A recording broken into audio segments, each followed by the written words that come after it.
Rebel Author Podcast, where we talk about books, business, and occasionally bad words.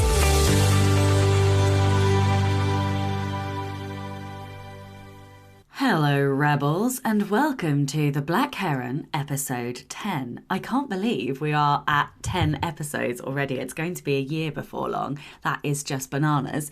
And this is, I think, my favourite episode to date because, actually, I'm not going to ruin it, but there's a good few minutes of cackling and giggling in this one.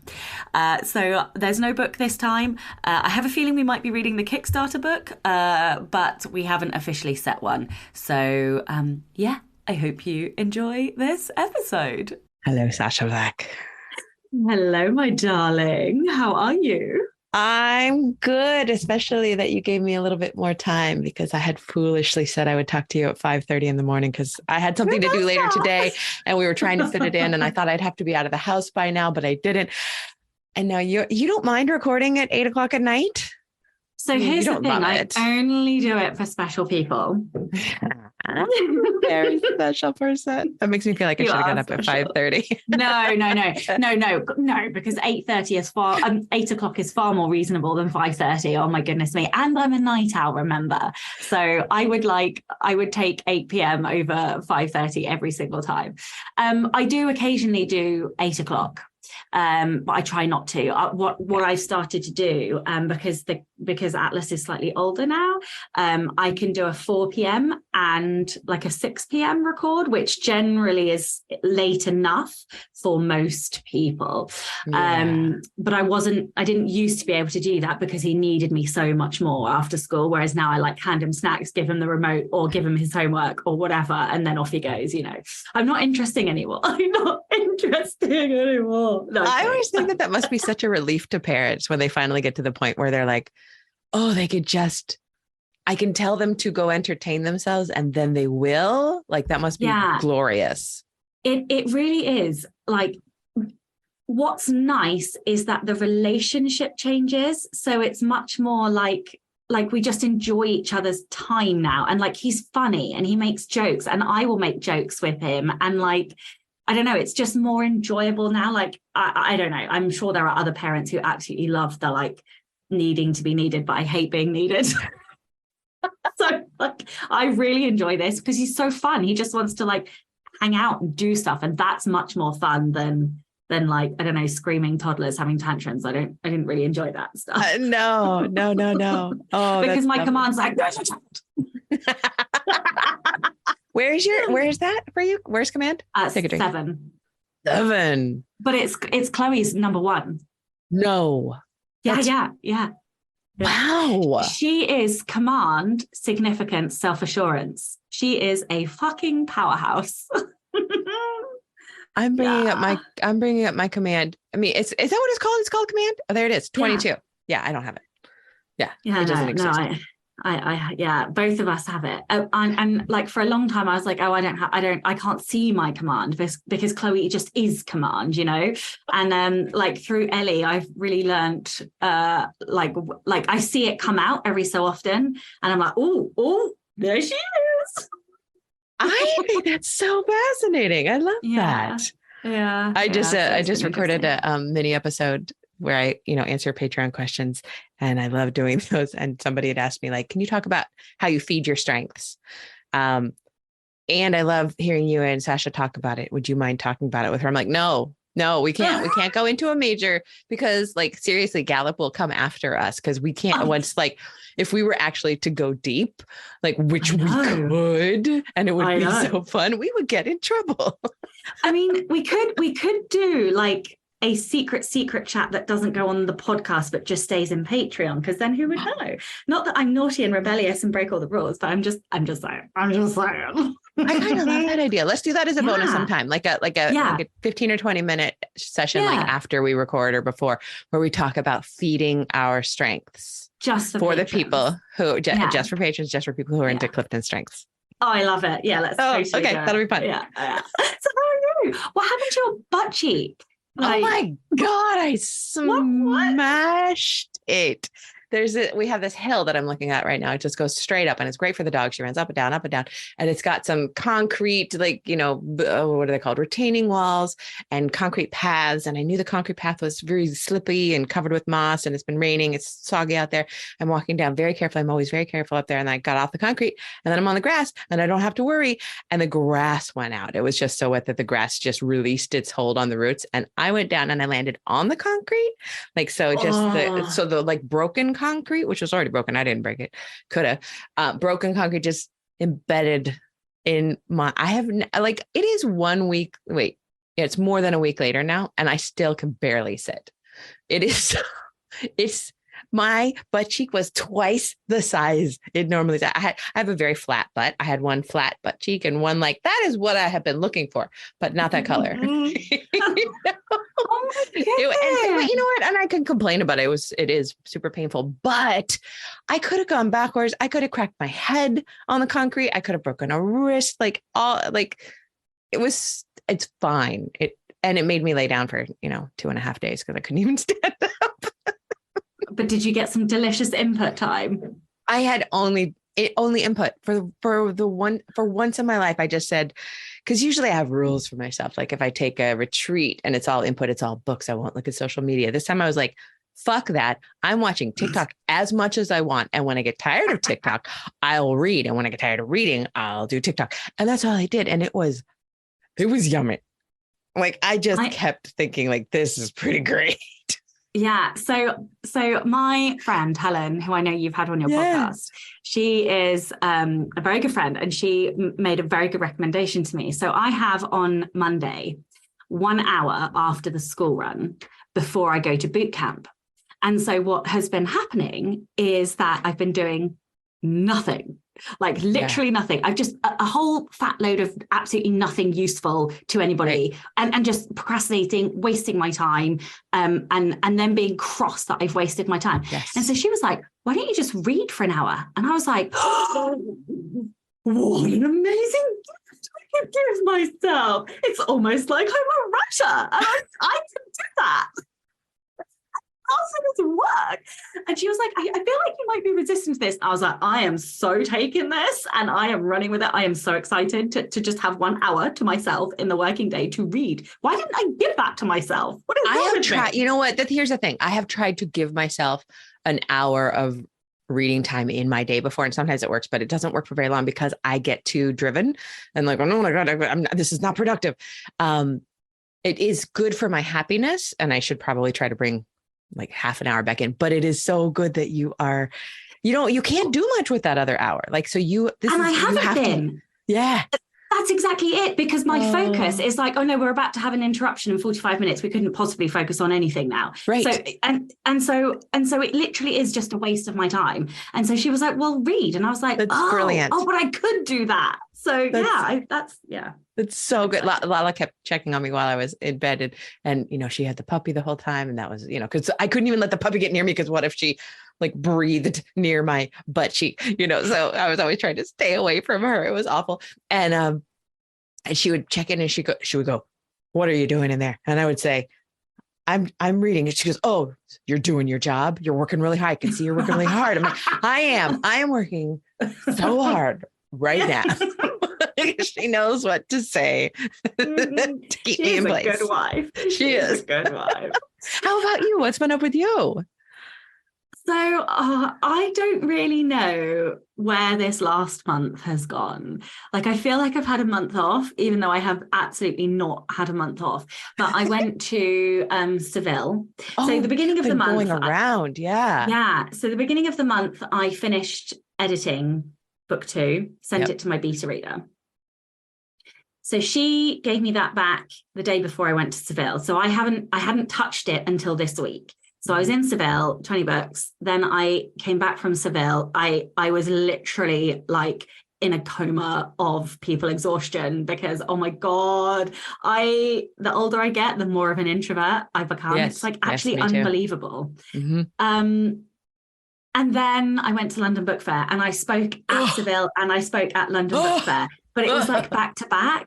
And if I hadn't have rested last weekend, I think I would have got sick. You know, when you wake up and I was like, oh, I'm right on the line of like, I'm going to get sick if I push too hard. So I pulled it back and I rested last weekend.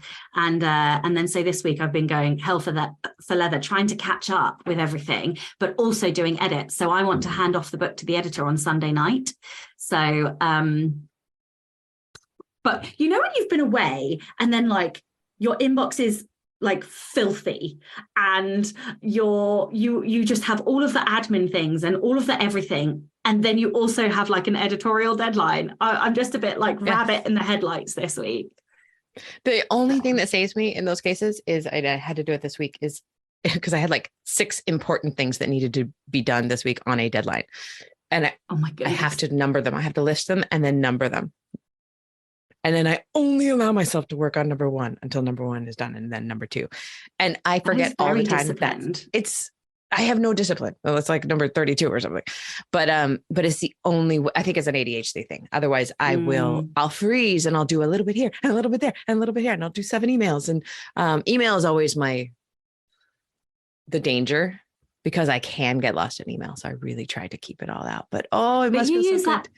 That boomerang I do, but there's a cheat way, so you can go glance over to see if there's any fires burning. And I notice myself glancing, 4,000 times a day. So then I gotta not do that. I just close email altogether.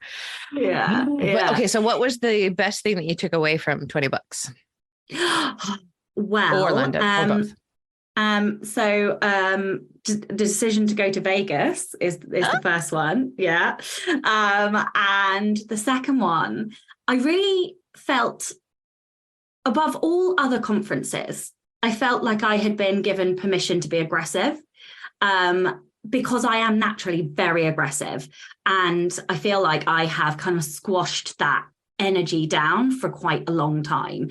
And I just, 20 books is so business focused in a way that a lot of the rest of the community isn't. And I really enjoyed just soaking up that like aggressive drive for success.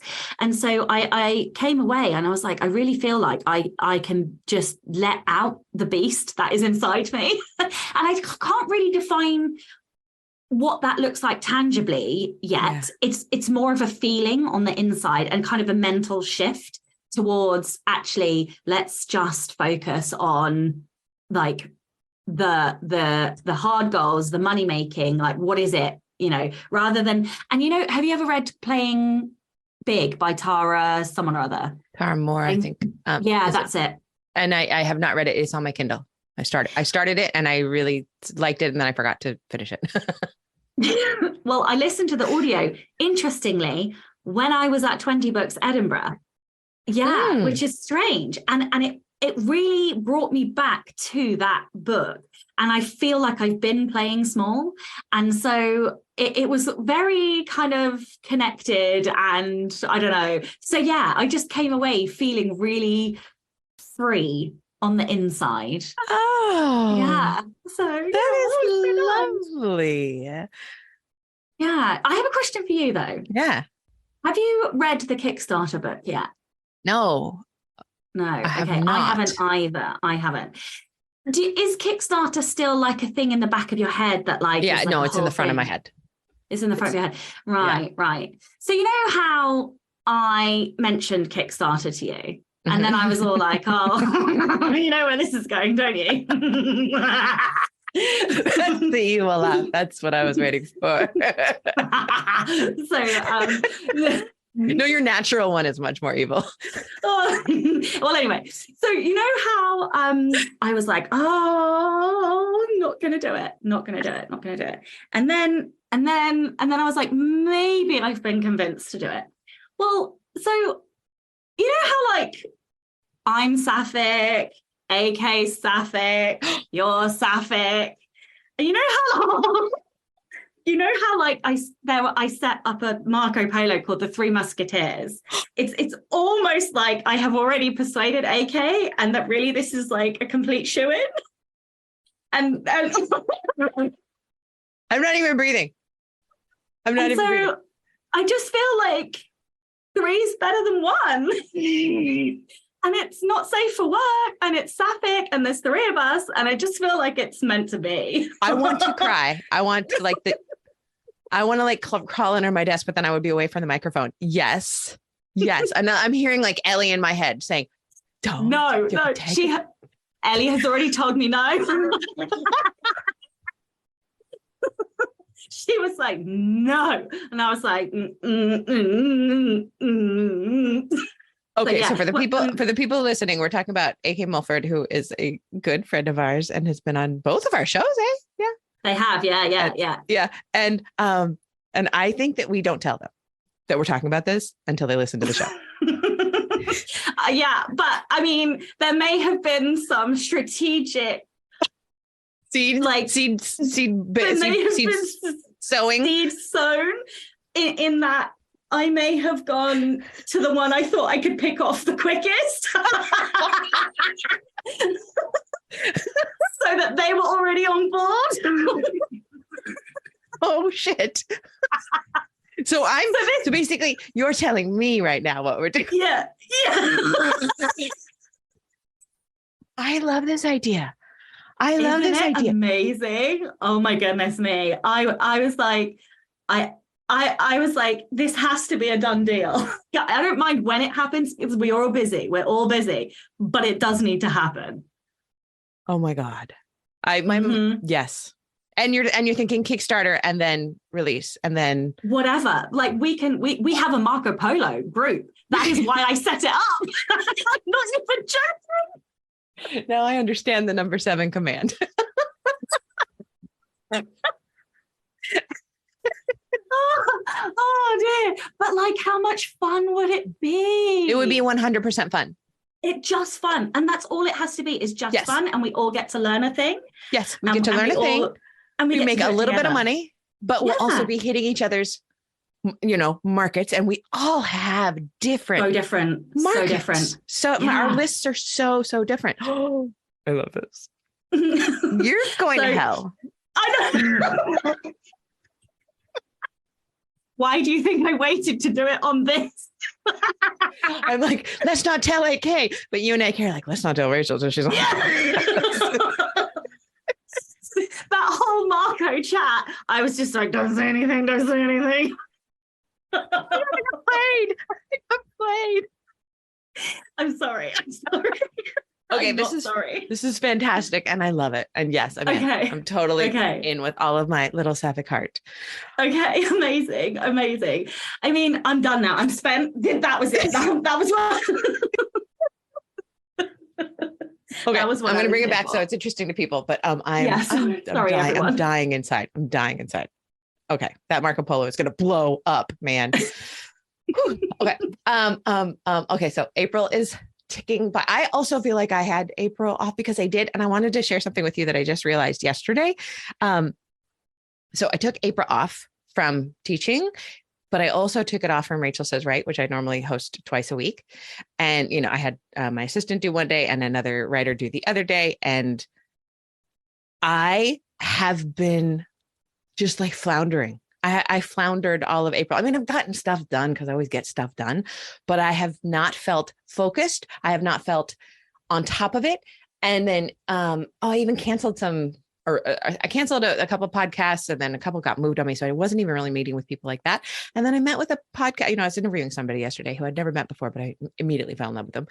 And I was like, my whole thing that I've been talking about this year is community and being in community. And I needed a break from community or whatever. And it just sapped me. I had no energy. And yesterday I met with one person and I was just like, this is so great. I miss my students. I miss being with people. I don't ever listen to me when I say that I need a total break from humanity. Maybe I need a week break, but I don't need a month break. This has not been good for me, I think. You remove the structure as well. And I think you remove the structure, and when we have less on our calendar, I often find I'm more inefficient. Yes, I was absolutely more inefficient. But the irritating thing, it's like the sunk cost fallacy. It doesn't matter how much you understand the sunk cost fallacy, you are still prone to falling into it. And understanding that I will be less effective does not make me more effective. It makes me just frustrated and mad at myself the whole time. because I'm not doing it right. That is exactly it. When I'm teaching, like my Monday, Tuesdays, and Wednesdays are really rigidly structured because I've got a lot of prep to do before class. And then my Wednesdays are all class. Thursdays and Fridays, I can kind of like relax into the rest of my week and get work done. But I get my work done. I get my writing done. I get all the stuff I need to do on Monday, Tuesday, Wednesday. I get it done because I have to. It's got to fit in. And I didn't have that. I don't, but I generally get about 8,000 to 10,000 words a week it's editing. For 90 days to done, I don't edit all. I just read and react to, for anyone who's on a hot seat. If they're on a hot seat, they can send me 1,000 words, and then I do that. But if they're in revision or if they're in my grads class, they can send me 1,000 words and I edit. So that's kind of a lot. It's a lot of heavy lifting. Plus I do massive Q&A videos for each class every week. And they're usually about an hour for all of those. So I was having an interesting discussion with Orna Ross from Ally about the difference between teaching and speaking. And I think Orna has also had this conversation with Joanna. And I didn't really understand until I had this conversation with her about the difference between teaching and speaking. Because so much of teaching, tell it to me. Okay, well, so much of teaching is speaking, right? Yeah. Because we are speaking to our people. But teaching is more than just the session that you give. It's the bit that comes afterwards, the marking, the watching the growth in other people. Whereas speaking is that moment on stage where you give your words and then it's done. And Orna loves teaching. I love speaking. And I hadn't seen that distinction. I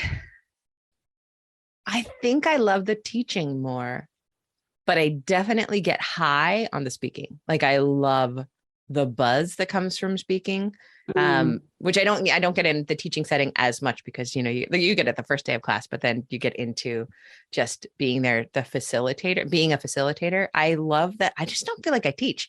I feel like all I do is cheerlead. That's all I do. And I share some craft tips, but otherwise I'm just a cheerleader for them. And so for me, I think the teaching is more important. And I could see you just being this sparkle superstar speaker. For me, it's all about speaking. I see you speak. I want to bask in that energy. I want to. Yeah, I bet people are just blown away by you. Oh, stop! I don't see. For me, I speak, and people come up afterwards and they say, "Oh, can I give you a hug?" And then for you, after you speak, I bet they go, "I could do it too. I could do it too. I could do it too." That's the difference. There are so many things that I want to say that I am embargoed and cannot say right now, but hopefully next time I will be able to say all of the things that I want to say right now that I literally cannot say. I think I know what they are. Yeah, I think you might too. God, we are such assholes. Like all of the secrets and stuff. We are such jerks. Oh my gosh. I know. But okay, so should we make it we talked last time about talking about money. Yeah, talk about money? Because I have a couple questions for you. Okay. Let's do it, because I think both you and I talk about money. And I love that about us. I love that we discuss, like, you've talked about your pre-orders and you've talked about sales, and you make it open and transparent. And I do the same, but I want to go like way far back, because I know we've read all of the same money books, most of them. How did your parents treat money when you were growing up? My mum is incredible with money, like incredible. She has, she was a single parent. We left my dad and she had 57p in the bank. Oh my God. Yeah. That's like a Susan Elizabeth Phillips romance novel right there. Just to start. Oh my God. She is just an incredible woman. And I don't know how she did it, but, she made money. She hustled so good that, anyway, she's amazing. She lived off of the ethos that you save a third, you use a third for bills, and you spend a third. And that's kind of the way that she's always been. She's always been quite conservative, I would say. She doesn't really take risks. And so she's more of sort of a squirreler away. Mm-hmm. My dad is fucking awful with money. I have never known anybody. I'm very glad that he's not going to listen to this, because I am disappointed in him for his treatment of money. He has been given eye-watering amounts of money, and he's blown the lot. To give him his credit, he has also created a 7-figure company, but he has spanked more than that over the years and been in huge amounts of debt, gone to his parents, had it paid off time and time and time and time again. So I have seen two extreme ends of money, I would say, in my life experience. How about you? Wait, before we get to me, I want to go further. Which one do you think has had more of an effect on your emotions around money? Oh, that is such a good question. You said your mom is conservative. Is that because of fear? Yeah, I think so. So here's the interesting thing. I have spent my life rebelling against my mum. And so I had a big chunk of debt. I had 40 grand in debt when I was mid-20s, I would say. And about 15 of that was student loans. 12 of it was car, and the rest was fertility debt.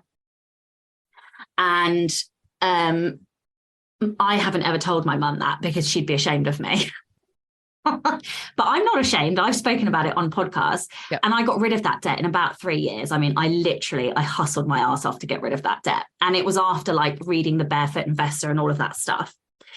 So I'm completely debt free. I don't even have a credit card. I have nothing. But actually, I've kind of suffered under both of them. And I've had to go through this re-education with money.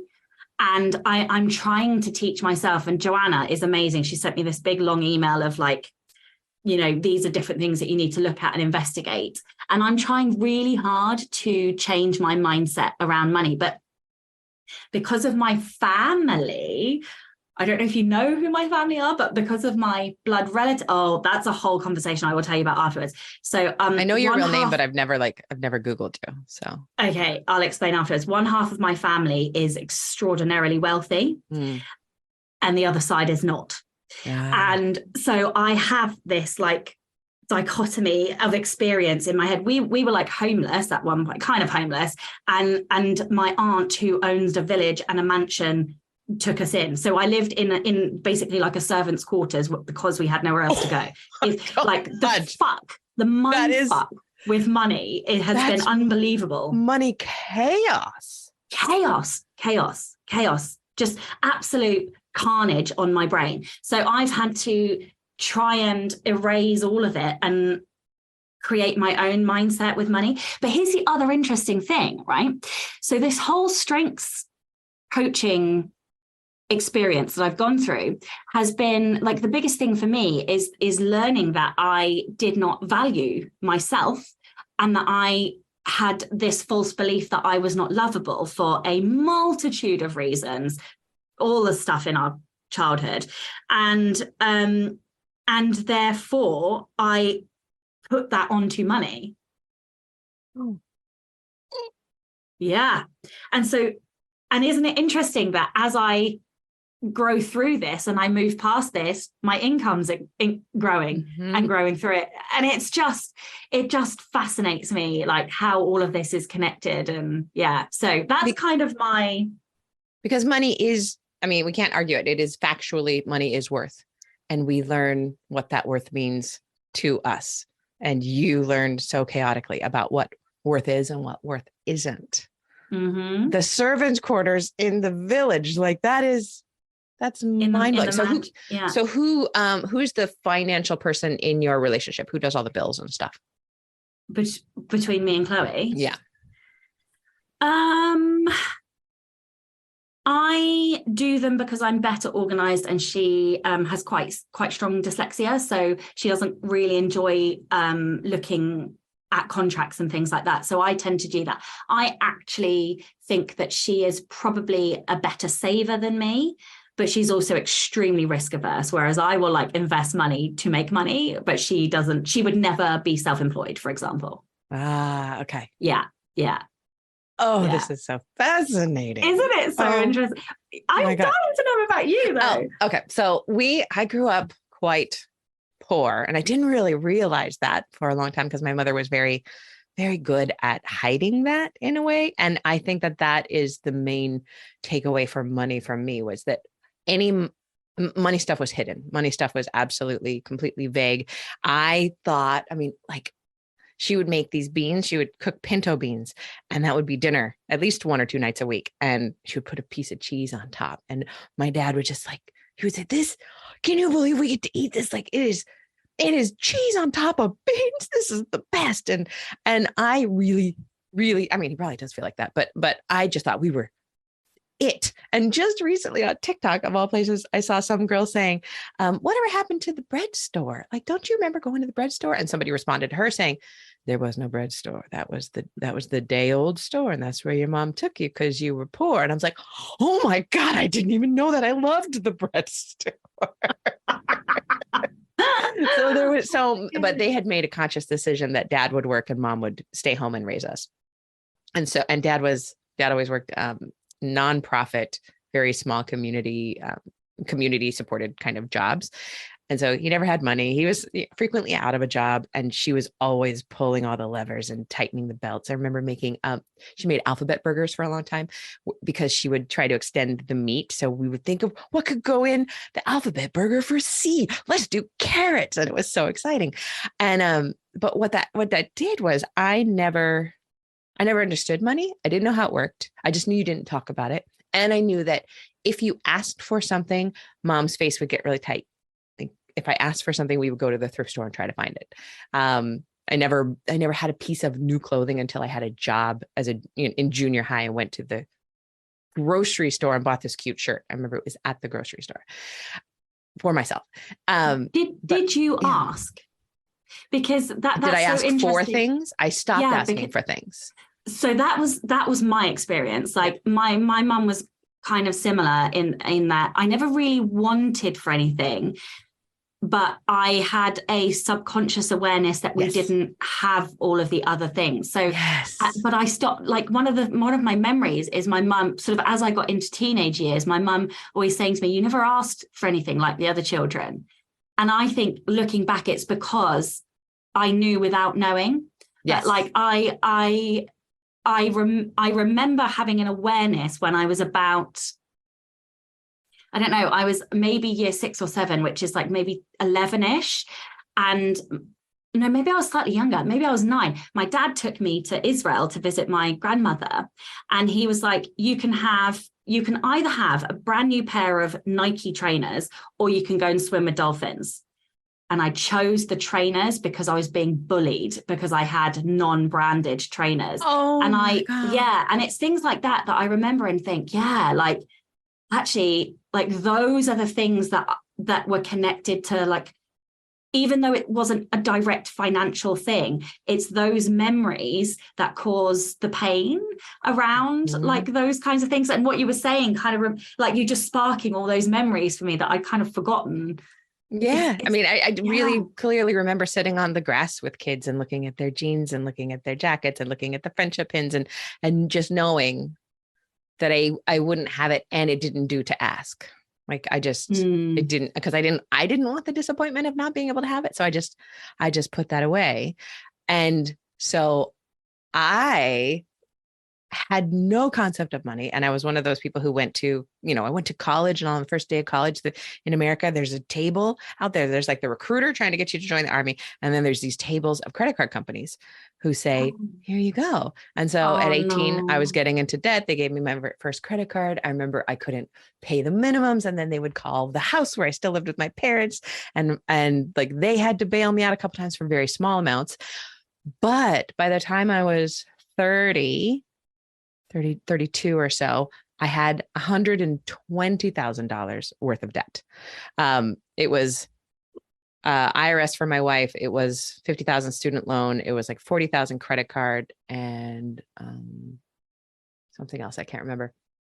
And I was talking to my friend Sophie Littlefield, who was leaving her husband and had no money, and we did not know how to do anything. And we just decided to learn about money. And she was braver than I was. She looked at it head on, and she found this app that I preach about like it's Clifton Strength. I swear it's called You Need a Budget, or YNAB. You need YNAB.com. And it saved my life because it taught me, it's not a budgeting software because I tried budgets a million times. What YNAB does is it just tracks everything, and it teaches you over time how much you actually spend on things. And I was always getting to the end of the month thinking I didn't see this one coming. I thought I did, but I don't have it. And then I would go on credit. And YNAB slowly taught me how much I actually spend and how much we actually need. And it changed everything. And then with my 2 jobs, with working the day job full time and also with writing, I put all of the money I made. Basically, I would treat myself to a few things, a pair of flu logs, but then I put all the money into debt, and we paid it off after like probably 3 or 4 years of just throwing money at it, to the point where when Lala was unemployed for like a year one time, because of the finance crash in 2008. We were still paying off more than we ever had, just because I was so focused on doing that. And that's when I learned how satisfying it is to be completely debt-free. We're completely debt-free except for the house.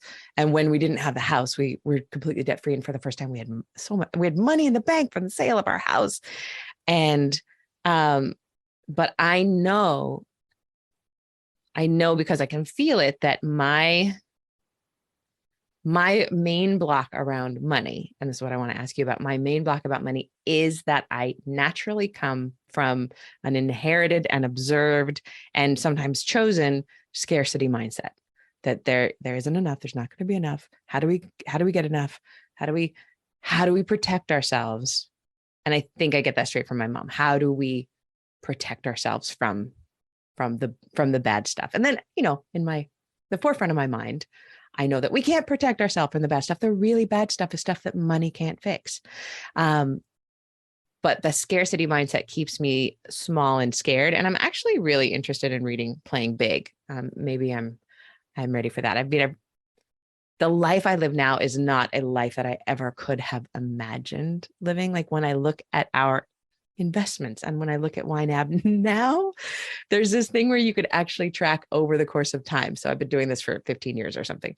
And to go from that negative to this, to me, insanely positive number feels so good. So what is your main money block, if I were to ask you that? So when I listen to all these audiobooks and stuff, I really struggle because they don't give enough examples of what blocks are for me to really know what a block is or what it looks like.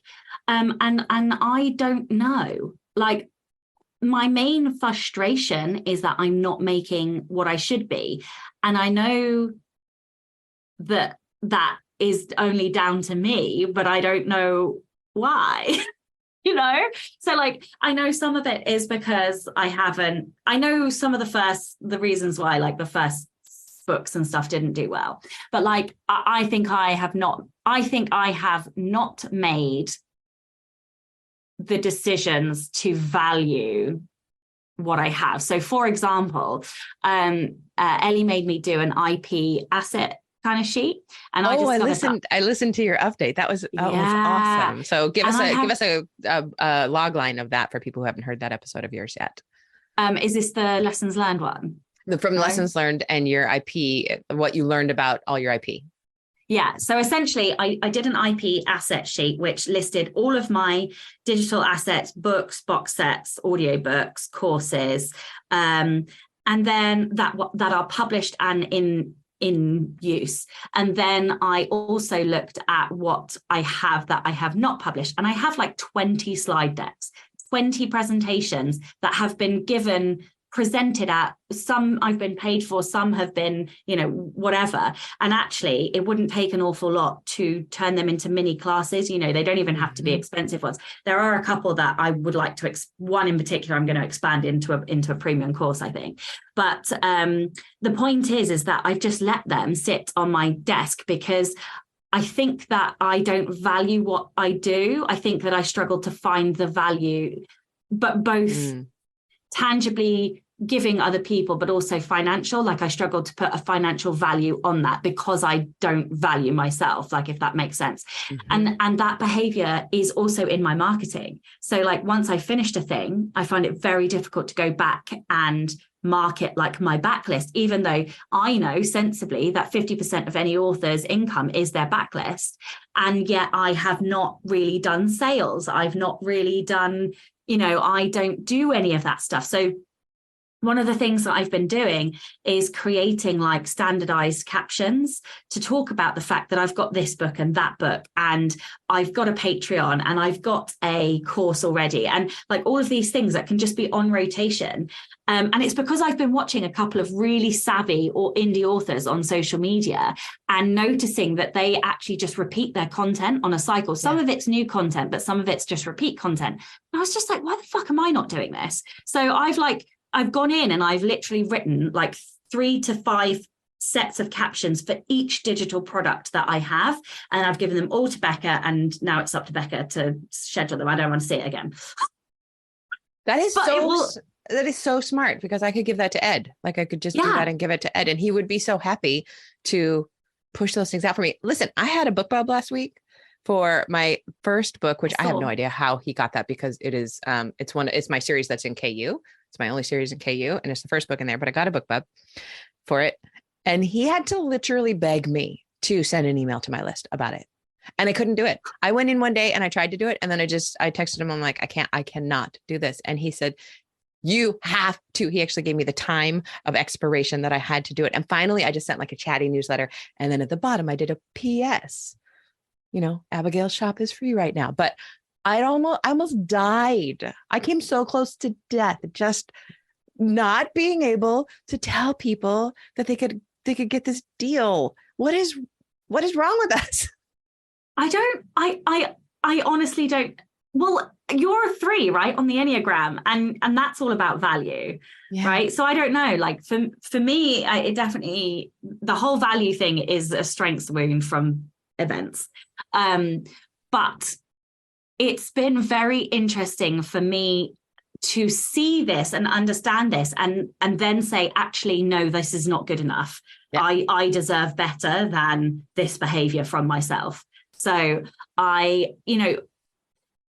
but it's difficult because we take steps forward, and then just like this last week, I've taken a couple of steps back, and, you know, Ellie had to crack the whip, and, you know, and it's frustrating because I don't like that. I like only forward motion, but actually that's what healing is, isn't it? It's steps forward, step back, step forward, step back, you know, and that's how we progress. So I don't know what my block is. I feel like the block is probably to do with valuing myself and what I create.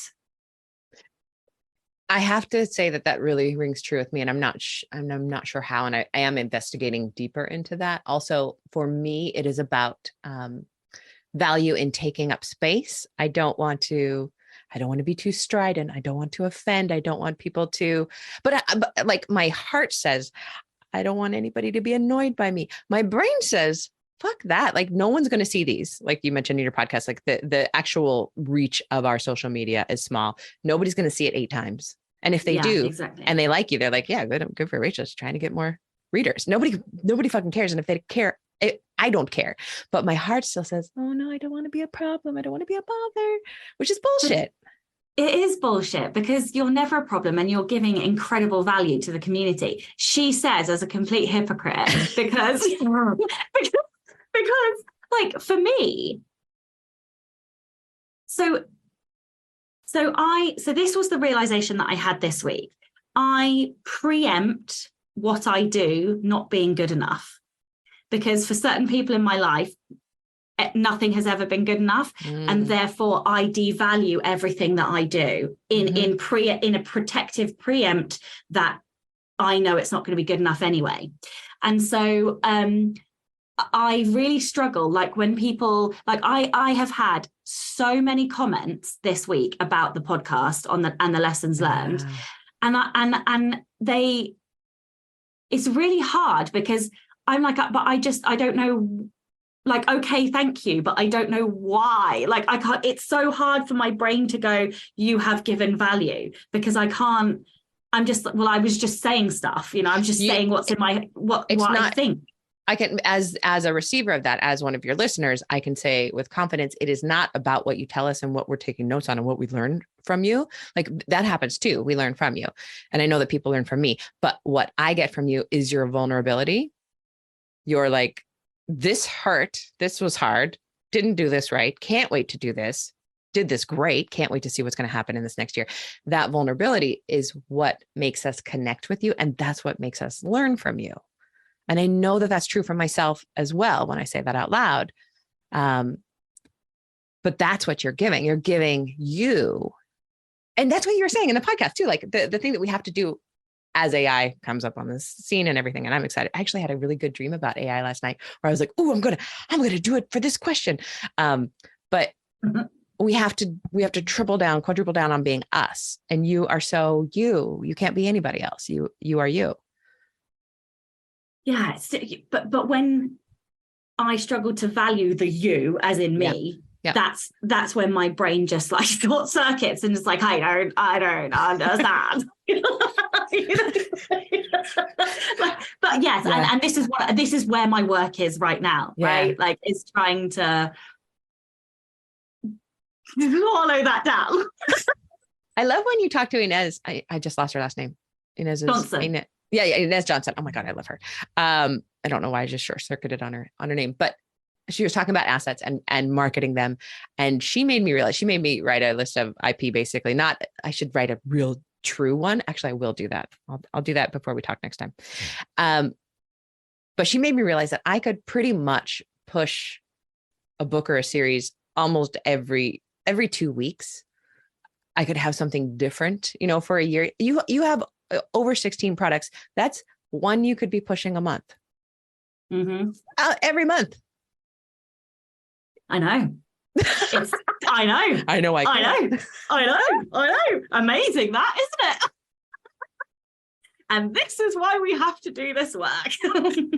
Yes, but no, I completely, yes, 100%. And I have been trying very hard to create a marketing plan and structure in the background. And that captions kind of thing is the first step towards that.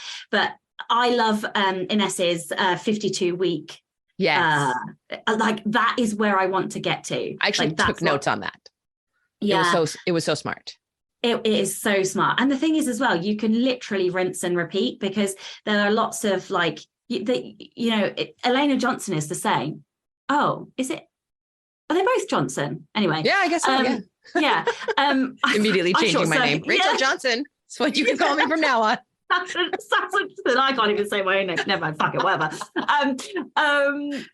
My brain has gone. 52 weeks. Yeah.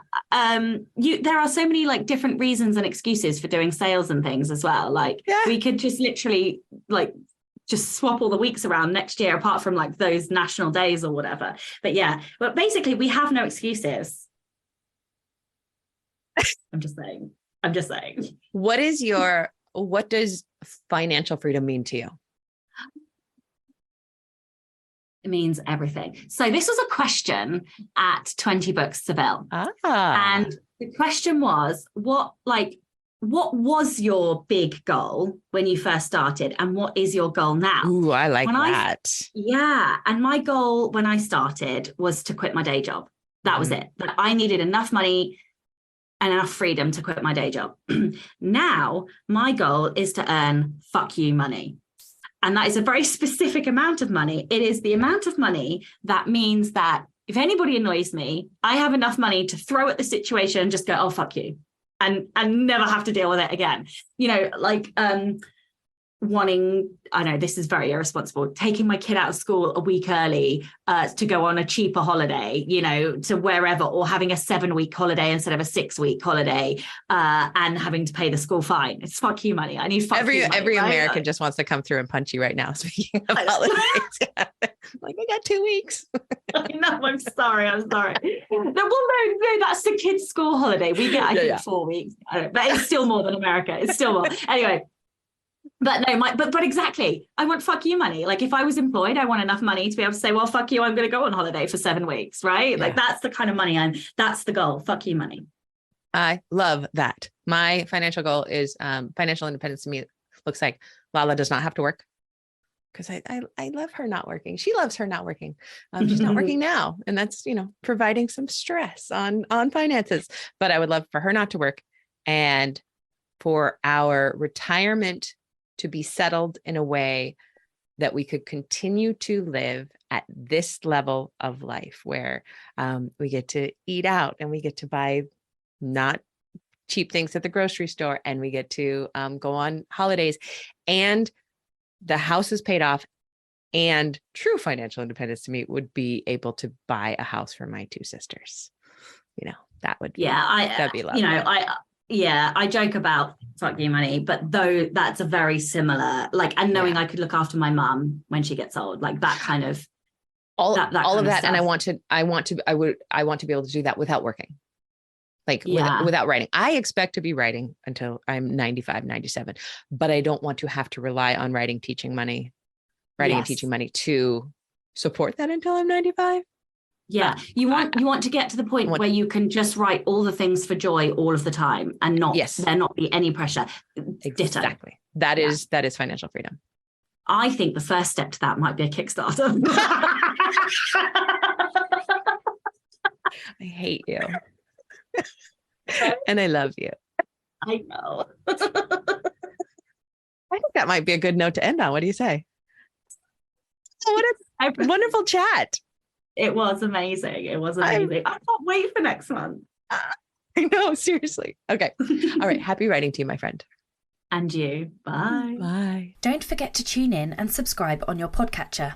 And when you have a moment, please leave a review.